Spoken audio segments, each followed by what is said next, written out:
It's Ficus rubiginosa or Australian ficus.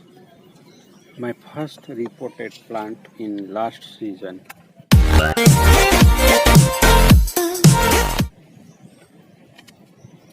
Now today I want to work on this plant. First need to remove some unwanted branches and then after go for another action. First I want to remove this dieback branch. It's in a very different shape.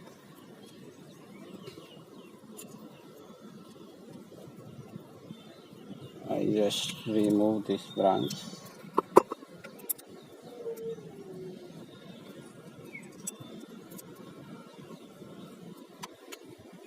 It's in a very different shape, I think.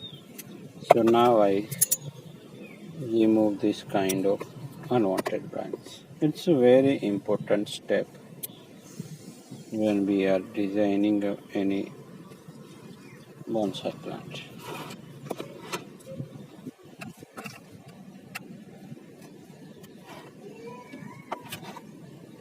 तो यहाँ से हम कुछ unwanted branch से निकालेंगे।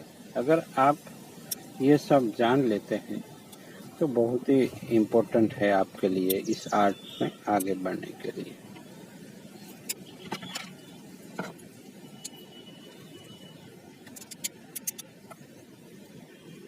तो इसे निकाल देने से कुछ ट्रंक लाइन वगैरह विजिबल हो जाती है। And it's time to pinch or trimming I think for multiply the ramification or a branch.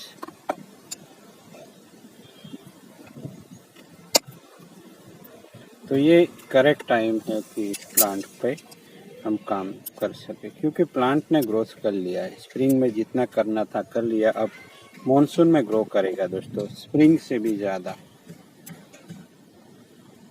तब यहाँ हमें इस तरीके से प्री मॉनसून वर्क कर लेना है, जिससे प्लांट बहुत ही बढ़िया से एक कैनोपी और पैड्स बनाने लगे according to bonsai design structure.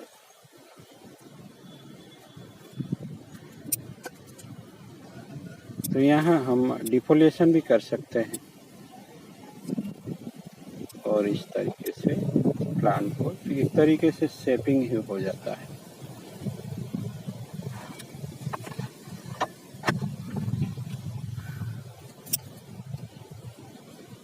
यहाँ कोई दिक्कत नहीं आती नई ब्रांच आने में, बट पहली बार इस तरह से मैंने किया रिपोर्टिंग इस प्लांट का, तो कुछ डायबैक भी देखने को मिला है, बट स्ट्रक्चर बहुत ही डिफरेंट और ओरिजिनल है मेरे ख्याल से, वो हम जुटला नहीं सकते। और ऐसे प्लांट ऐसे ही नहीं देखने को मिलते, बनाना पड़ता है, डिज़ाइन करना पड़ता है कुछ अल्टीमेट प्लांट, तब कहीं जाके क्रिएशन नज़र आते हैं दोस्तों। तो इसके लिए वर्क करना है और करते रहना है बस।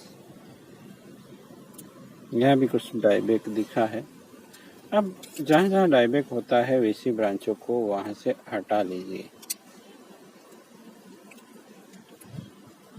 जिससे हमारी ट्रंक लाइन क्लियर हो जाती है और हमें काम करने में सहूलियत हो जाती है। और हमें जो स्ट्रक्चर जो चाहिए वो नज़र आता है या विजुअलाइजेशन होता है, जिससे हमें आगे प्लांट पे वर्क करने में सहायता होती है। तो ये रिड्यूस्ड लीफ है दोस्तों। इस तरह अगर छोटे पॉट में आप लगा देते हैं प्लांट को, तो इस तरह से प्लांट रिड्यूस करने लगता है लीफ को। बट जैसे ही आप फर्टिलाइज करेंगे इस प्लांट को, तो ये लीफ फिर से बड़े हो सकते हैं, नए आने वाले लीफ, ये भी ध्यान में रखें।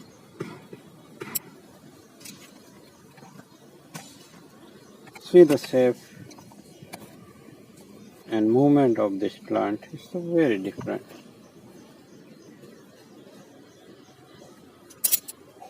तो यहाँ इस स्टेज पे आप तो थोड़ी बहुत मूवमेंट अगर आपको चाहिए तो ले सकते हैं, कोई दिक्कत वाली बात है नहीं। It's not difficult, it's little heavy cage wire, so it's easy to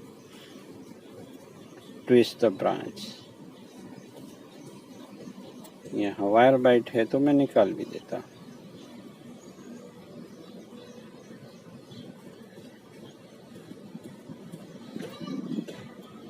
दोस्तों बने रहे यहाँ नए नए आयाम इस आर्ट को लेकर, जो कि मैं डिस्कवर कर रहा हूँ, जिसका मजा लीजिए। जो आपने कभी ना देखा, ना सुना, ना किया, वो करने का मौका भी मिल सकता है आप लोगों को। बस बने रहना है और प्रैक्टिस करते रहना, जिससे आने वाले वक्त में आपके पास भी बढ़िया से प्लांट डिजाइन हो ही जाएंगे, अब चाहे या ना चाहे। अगर बने रहते हैं वीडियो देखने के लिए तो आपके पास कुछ अल्टीमेट प्लांट तो बन ही जाएंगे। यहाँ ऐसा नहीं है कि हम किसी पर्टिकुलर ब्रांच को ट्रेन कर रहे हैं, या आप इस ब्रांच के साथ भी जा सकते हैं, ये भी रिमूव कर सकते हैं, ये दो ब्रांच, तो भी अच्छा लग सकता है। ये प्लांट बहुत ही यूनिक स्टाइल में है। तो आगे जाके कुछ भी हो सकता है, कुछ डाइबैक मिलता है, डेवलपमेंट नहीं होता, तो हम इस ब्रांच को लीडर बना के यहाँ कुछ कैनोपी बना सकते हैं, ये अब हटा के। तो ये कुछ भी हो सकता है। यहाँ मैं भी सोचता नहीं हूँ, जो भी जब भी जी में आया मैं काम करता हूँ।